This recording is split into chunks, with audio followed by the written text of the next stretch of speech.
Hey everyone, it's an honor to speak at the 3rd International Conference on Happiness and Well-Being. I'm excited to hear everyone's insights on this year's theme, Well-Being Revolution, Be the Change, Embrace Happiness. And I'm deeply grateful to Tomorrow People organization for hosting this vibrant gathering. And with that, let's dive in.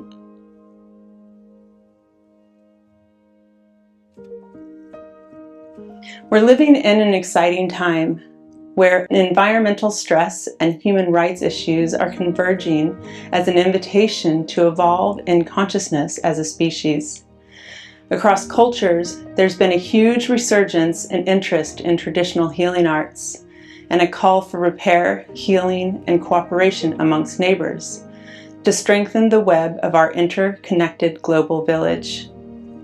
And although ancient wisdom traditions and modern researchers agree, health and well-being stems from strong social connections, exercise, adequate sleep, time in nature, creative expression, and finding purpose outside oneself. Underneath these external factors lies a more fundamental truth, that developing a healthy relationship to our psyche and emotions is the beginning of creating stable and lasting inner peace. I find it exhilarating to witness humanity's collective realization that joy is our true nature, and living in harmony with the world depends on living in harmony with ourselves first. For me, edging off the wheel of samsara has meant turning this awareness into action through 5 disciplines. Prioritizing my body's needs through meditation, studying my psyche and cultivating a powerful mind-body connection, using interoception or body awareness to nurture my intuition about what needs my attention, protecting my energy by surrounding myself with relationships rooted in honesty, mutual respect, and kindness, and developing a healthy relationship to my emotions by treating them as real and, as Thich Nhat Hanh would say, taking good care of them. This hasn't been easy, and I haven't done it alone. But it is amazing to finally be cresting the hill I've been climbing for 3 years now and discovering how invigorating the fresh air is from up here. Spiritual awakenings and identifying as a medium. Fortunately, a formidable spiritual awakening nearly 3 years ago set me on a path of coming to believe that it's possible to heal from all of our trauma and to fully awaken in this lifetime. But as anyone who's been on this path knows, it's rarely a quick ascent into exalted bliss. For me, my journey took me into the depths of hell for nearly 2 years before I started feeling liberated from a culmination of smaller shifts. I won't dwell on my dark night of the soul today because I've told that story through short films, podcasts, and magazine interviews. But it's worth saying that I began hearing a profoundly wise and unconditionally loving voice 3 years ago. Today, I call this voice Spirit and identify as a medium. I believe that the voice I hear is the unified field of intelligence, and that connecting with it is actually common. We just call it by different names. Coming to this understanding wasn't easy, especially given that I was an atheist when all of this began. So you can imagine that my learning curve, or rather unlearning curve, has been steep. Schizophrenia and shamanic illness. In addition to having to unlearn much of my conditioning about the true nature of reality, my journey into mediumship was complicated by the fact that it coincided with a grueling spiritual awakening that lasted 1 year and 9 months. During this period, I became very sick, and from the outside, it looked like I was schizophrenic. I certainly was pushed into a psychotic state, and during the worst 5-month period, where I was experiencing night terrors and frightening visions, it felt like the world was on fire, and I was outside with no skin. Having since integrated profound lessons from that experience, I firmly believe anyone subjected to such torment would have responded similarly. Today, I see my experience as closely aligning to the concept of shamanic illness, a radical departure from the disempowering schizophrenia paradigm. This paradigm reframes mystical experience-initiated psychosis as a transformative trial, one that compels a person to confront and conquer their deepest shadows, emerging stronger, more resilient, and profoundly changed. It's not uncommon for those who undergo shamanic illness to develop psychic gifts, intended to be used in service to others. My experiences with shamanic illness and my passion for helping voice hearers. If not for my academic training and the privilege of traveling to dozens of countries, immersing myself in diverse worldviews, I'll admit, I'm not sure I would have survived. Many do not. But the turning point for me came not from my education or cultural exposure. It came in the form of a caring friend who held space for me when I was in the depths of hell. I confided in my friend Cabe about my mystical experiences, worried he'd think I was hallucinating. Instead, he lit up and said, "Oh, Sunshine, you have a gift." That single positive reframe reinforced what I already sensed deep in my gut. I wasn't crazy, and these experiences were real. I just couldn't reconcile why I was being put through so many tests. It was Cabe's trust in me, that I was of sound mind, as well as the support from my mom, brother, sister-in-law, and friends, who, despite they felt they were losing me to something they didn't understand, kept me from permanent homelessness. Culture, the hardest part about spiritual emergencies. Sadly, mainstream societies, steeped in materialist paradigms, often pathologize voice hearing, making cultural bias by far the most fragmenting and isolating part of my experience. Despite both modern science and ancient wisdom suggesting that not space-time, but consciousness is the underlying fabric of the universe, we continue to insist reality is only what we can see and hear, a perspective that, to me, feels deficient and limiting. And embedded in this worldview is a harmful narrative. You are imagining things. I don't believe you, and you shouldn't trust yourself. It's this destabilizing message that is the cause for pushing many deep-thinking and receptive people to the outer brinks of society, alone and isolated at a time when they need to be seen with compassion and dignity the most. Today, as I advocate for voice hearers, my message is simple. You are not alone. Even if things don't make sense right now, trust your inner wholeness to find the resources you need to heal. Prioritizing taking good care of your body, and as you do, not only can you survive this, but you can become stronger. If you're interested in learning more about my very tough journey, you can find links to it on my website at bettingon.love, as well as my YouTube channel, sunshine_grace.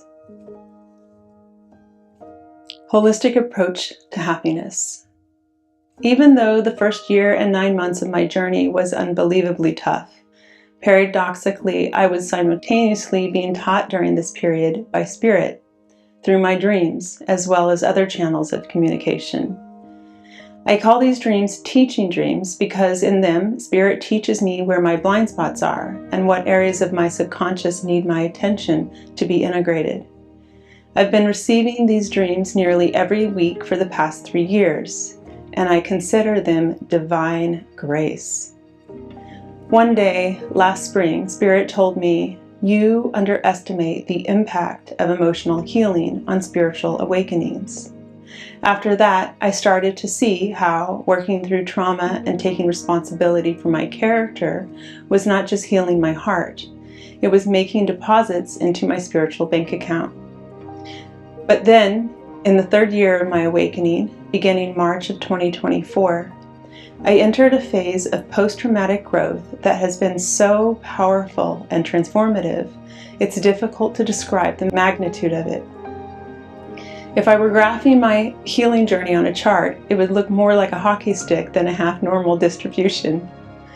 Over the past year, not only have I integrated my shamanic illness experience, but thanks to working closely with my incredible therapist, who happens to be a Zen Buddhist, and the ongoing teachings from Spirit that I continue to receive in my dreams, while meditating and while working with plant medicines, just as the shamanic illness paradigm would suggest, I feel like I've been dismembered and my organs stripped away, my bones cleaned and put back together as a completely new person.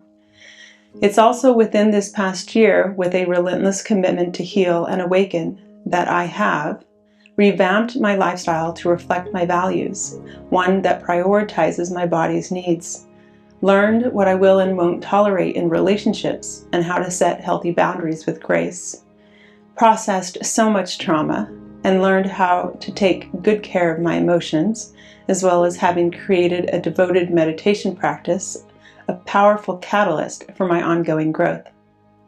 All of this learning and healing has made me a fan of holistic approaches to well-being, ones that embrace psychosocial, spiritual, emotional, and moral development in one.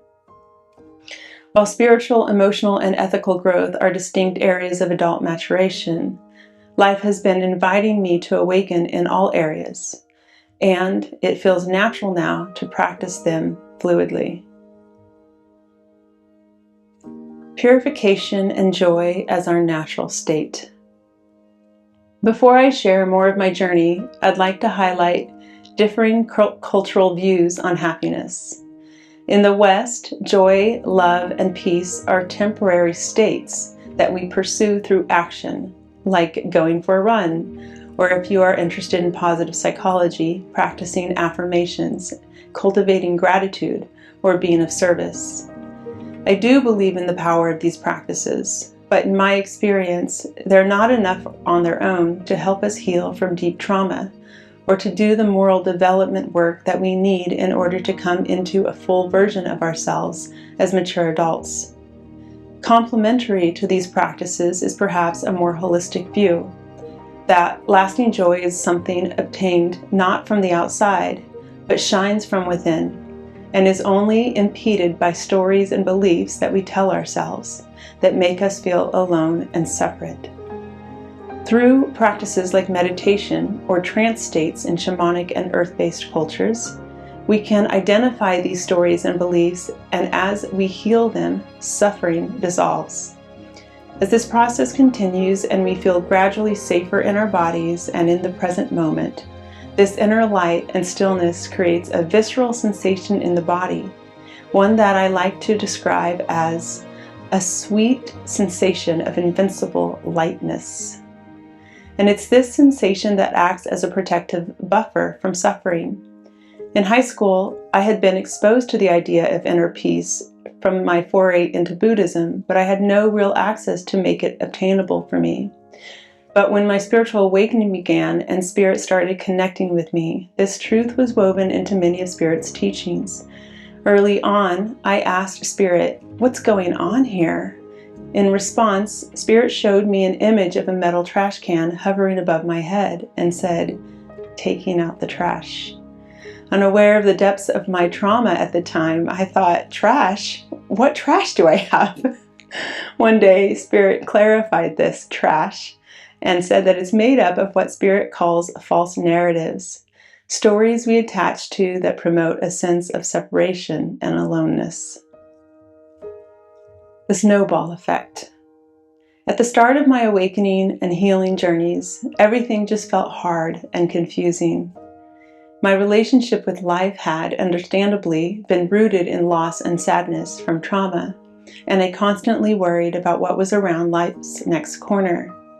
But every so often, I'd noticed that a neuroses, like OCD or overeating, had quietly fallen away. And these noticings helped me not only start to believe in the link between my choices and relief from my anxiety, but also see this sort of order or intelligent design to the way my life was playing out that I'd never noticed before. My reverence for the journey I was taking began to snowball. I'll never forget the first time I truly grasped the impact of my commitment to healing. I was in awe. After a lifetime of battling crippling depression, I woke up one morning and realized I hadn't experienced a single day of depression in an entire year. This June will mark 3 years. This truth revealed what had been unfolding all along. By making what Spirit calls micro choices to honor my body's needs, nurture a healthy relationship with my emotions, and set healthy boundaries, not only was I being transformed, but my relationship with life was shifting to one of trust. Encouraged, I dredged on through what would still be many dark days. This past year, however, another big shift came. I decided to double down on my mental well-being by upping my expensive bi-weekly therapy sessions to weekly. With Spirit's help through teaching dreams, I also made a series of boldly healthy decisions that were scary to make, but I just kept trusting my gut, including distancing from 8 people I love within 6 months.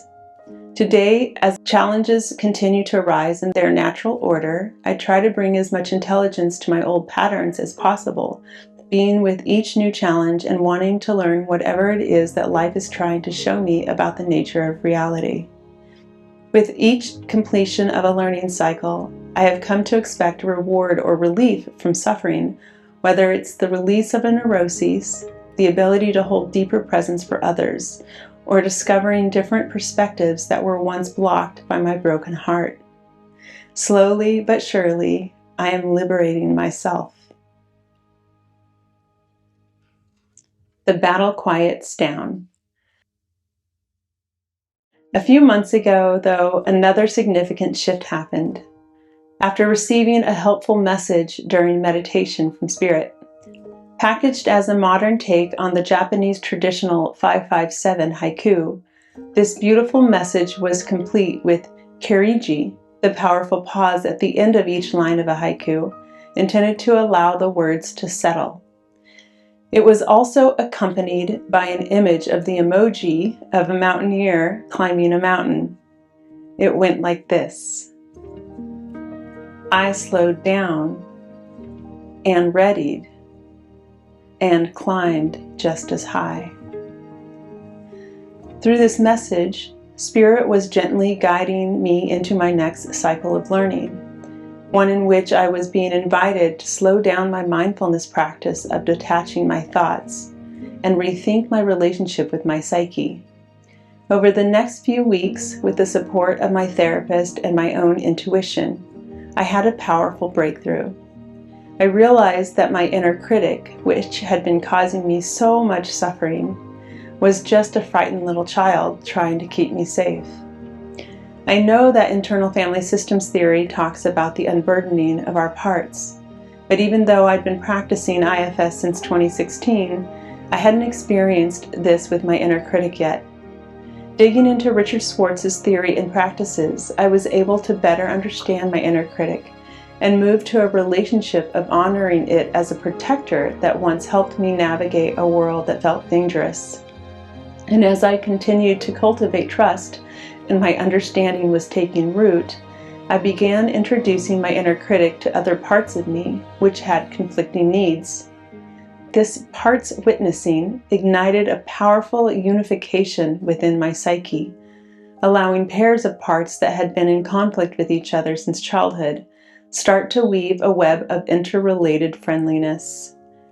And my experience of this new dynamic between my parts has been the slow dissolving of what once was a battleground into a much quieter, calmer mind. Joy shines through. Lately, I've been joking with Spirit about Spirit playfully using non-dual language to highlight unity, that we are Spirit and Spirit is us. One day, about 2 months ago, after waking up to a surge of unexpected joy and lightness in my body and finding myself spontaneously dancing in my kitchen, inventing what I'm convinced are brilliant new dance moves, I decided to playfully tease Spirit on this point. As I was showing off one of my most outrageous new moves, my body completely filled with euphoric exuberance and feeling completely unselfconscious, silly, and free, I teased, "If you are me, then are you doing this, or am I? How about this move, Spirit?" And another day, while dancing and laughing, I declared to Spirit, "My personality is changing." Spirit replied, "Your true personality is shining through." While I don't expect to always be joyful, it is important for me to acknowledge the underlying process at work here. Being human can be hard, but choosing to heal and awaken does have profound impacts on happiness and our sense of being connected to life. Needless to say, I've become a believer in the Eastern esoteric lens, that our inner essence is joy, peace, and love. And even though it wasn't long ago that healing just felt like a lot of work, now, with Spirit's guidance and my attention, my relationship with life is beginning to transform into one in which I trust life, because I'm living the results. And this points to something that Spirit said a long time ago. I was telling Spirit that I was confused by hearing that everything is just a play, or everything is just happening. I know on the deepest level this is true, but I couldn't reconcile this into a sense of control over my pursuit to end my own suffering or be of service to others. Spirit's reply, which caused a lightning bolt of truth to run through my body even before I understood what it meant, was this: the personality doesn't lie. We just become more cooperative. I am just beginning to have this understanding become a part of me. As I work through each of life's teachings, I look forward to the result of my choices, not just trusting, but knowing that it will lead to more wholeness and well-being. Looking back on where I started, 3 years nearly feels like a lifetime ago. It's hard to even relate to how numb and disconnected from life I once was, not to mention having a clear sense of purpose.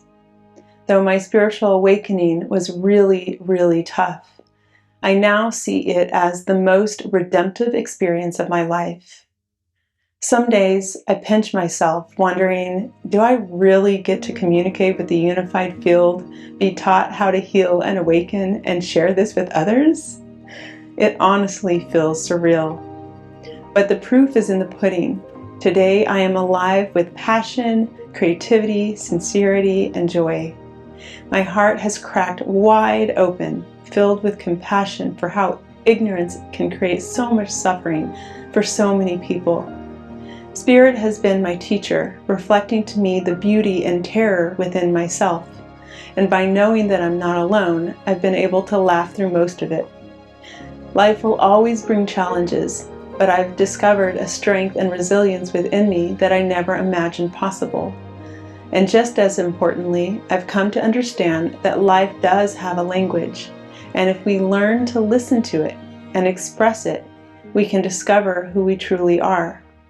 Now, as I walk down the street, I see being everywhere, dressed in different clothes, lost in life's distractions, or perhaps beginning to wonder if there's more to life than meets the eye.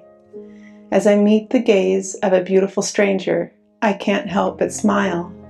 Spirit smiling at Spirit. It's all so endearing.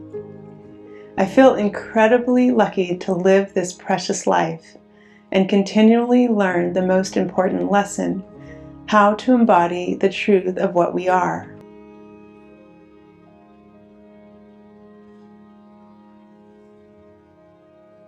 Thank you to everyone for your precious listening ears. Without you, there would be no stories.